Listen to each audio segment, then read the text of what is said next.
Just with Habib, it's obviously really interesting how much the dynamic of that midfield has changed over the last 6 weeks, especially with Enzo playing so well, and obviously what Grano and Noah has done this season speaks for itself. I'm interested in your thoughts on how you bring Habib back into the fold and the way you've set up over the last few weeks, whether potentially playing in that role on the right, whether from the start or from the bench, whether that's something that you think you could do. Yeah, it will be a new start because the story is different now for him and for the squad as well. So it's more or less a new signing because he only played 3 or 4 games, I think, at the beginning. And it was the beginning of our journey, and after that got this injury, and the team evolved massively. What we know is a great player, and with he's really young and he can play in different positions. In Strasbourg, he played in the middle, 6, 8, 10. He even play as a winger sometimes in a specific position. So he's versatile, strong, willingness to learn. So it's just a positive news for us, and we create something new. And I think this is the dynamic of this Premier League. You always need to evolve. So it's a positive news for us. Would you consider moving Enzo back out wide to accommodate it, or do you think don't disturb what's working so well? Usually I like riding the momentum. So I prefer consistency and continuity rather than changing everything, because I know that at that level just subtle changes can disturb the dynamic of a player and a team. So it's always with slight adjustments. So probably we'll work like that. You spoke about a few players in the conversation about outgoings. I just wanted to get your thoughts on Chris Rigg, because there's been a bit of discussion amongst fans. Obviously he hasn't had much game time, which for a player of his age isn't a massive issue, but a debate about whether it's better for him to try and go on loan and get some games, or whether it's better for him to train every day with Granit Xhaka, players at this level. I just wondered if you've had that conversation and what your view is. Yeah, both options are interesting, and repeat, we are working on every individuals, and at the minute we don't have a specific position because we have to wait for the final setup, and at the end we'll make a decision. And we spoke a little bit about Joselyn last week in terms of his injury. Can you just, obviously you've had a few days, he's been in the building, could you just give us an outline on how you see that situation develop? Yeah, we'll need approximately, I would say, 2 or 3 weeks to be game fit. So we'll take time to rebuild his fitness level as well. So it's a good option for good opportunity for us to connect with the squad, with the club, and everyone in the building. I think his connection is very good at the minute. His English is not perfect, but he's well connected with the players. Some of them are really positive with him, Simon, for example, or Noah. So I'm looking forward to seeing him on the pitch. Yeah. Has he trained yet? Is he able to Not yet.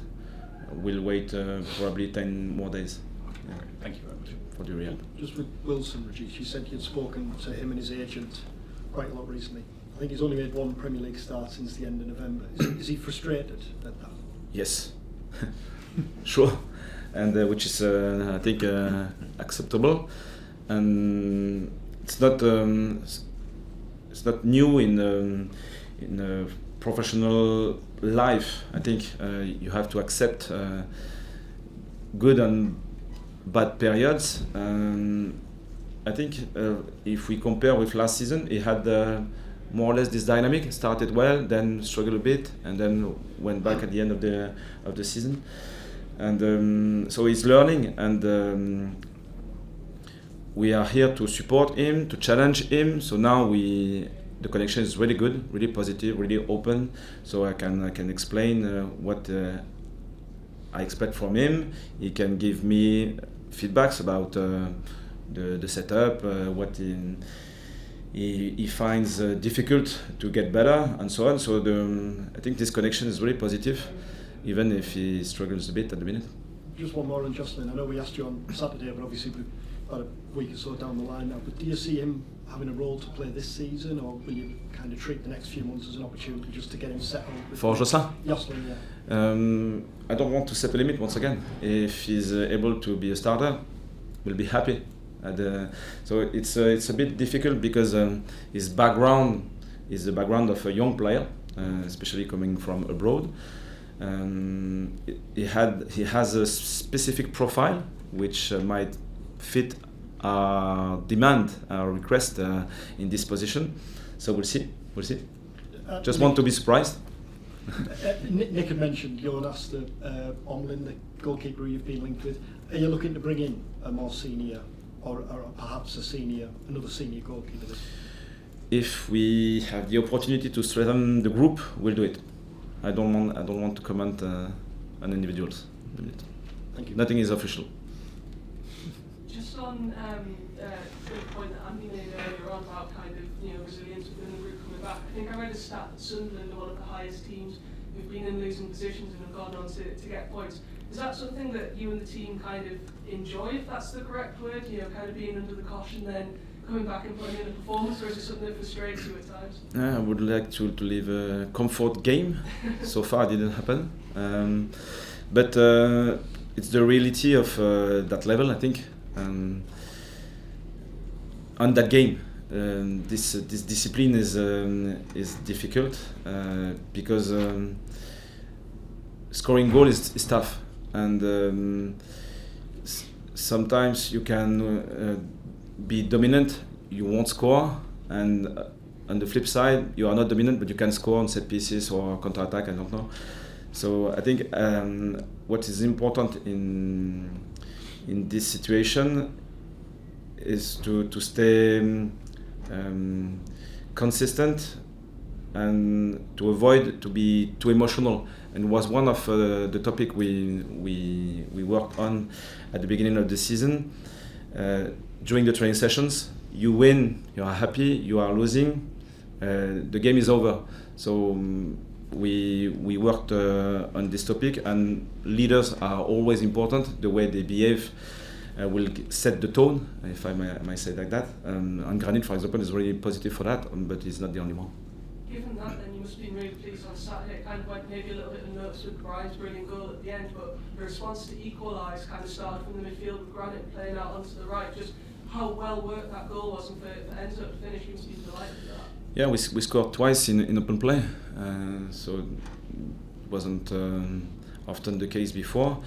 So we are getting better against Palace. So it was a specific setup with this 5-4-1. So we'll have another challenge against West Ham. Yeah, really pleased. Did you expect Brian to have such an impact in his first season in English football? I didn't want to set a limit before. When we analysed his profile, we thought that it was a really strong profile for our squad. We can't buy a player who is ready. It's not possible, especially in those positions. I would say forwards and wingers. We know that those profiles are really rare. So we spoke about what we need, about our game model and the requirements of the league. And his profile was, I think, really good. And the question after was his desire. Is he coachable or not? And we were really comfortable when we assessed his profile. So the conditions were good in that way. After that, we needed to give him opportunities, and it was progressive. Didn't start at the beginning, then came off the bench, and started during the festive period. No? It's really recent. How quickly was the deal done to sign him, and were you surprised to get him, because he was linked with a lot of English clubs, say, 2 years ago? It's the unpredictability of the market.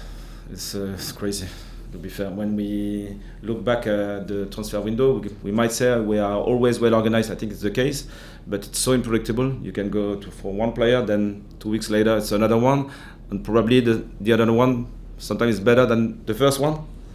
It is what it is. But it wasn't the priority.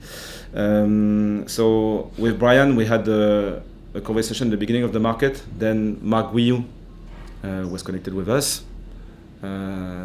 Went to Chelsea because of an injury. Finally, the spot was open now, and Brian was possible. If he has left before. You know, it's always like that. Yeah. If Mark doesn't go back to Chelsea, do you get Brian? Not sure. Yeah. Not sure. On football terms. Yeah. And how important is, you touched upon this, how important is that physical presence at the top end of the pitch being to your team this season? Yeah, really important. I think it's crucial. With the evolution of the game, the high press is key. So the way you want to press, in man for man, for example, you will face many long balls. So you need strong defenders for the first contact, the second ball, and so on. And in your box, you need, because it's so dense, so physical, if you don't have those players, you will suffer. On the opposite way is exactly the same. So you will face man for man, high pressure. If the only solution is short, it's easy to defend. You can find a solution once or twice, but you have to vary your choices. So you need a target man, a player able to keep the ball, to hold the ball against two monsters or three, it depends. And so you need those kind of profiles. Yeah. So and last one, how much fitter is he now than when he joined you? And how exhausted is he when he comes off the pitch, given that he suffered cramp when he scored the goal? Yeah, it was funny. Very funny. I think he's getting better because he has, I think, a really good profile, but he needs to play to get better. Sometimes you have a profile which is well-rounded from the beginning. For Brian, he needs minutes, so the more he plays, the better he is. Hi, Ricky. Just one for me. Have you, just going back to Wilson, has the club received any bids or any inquiries for an interest in clubs? I don't know. You wouldn't welcome any, no? I don't want to know in a minute.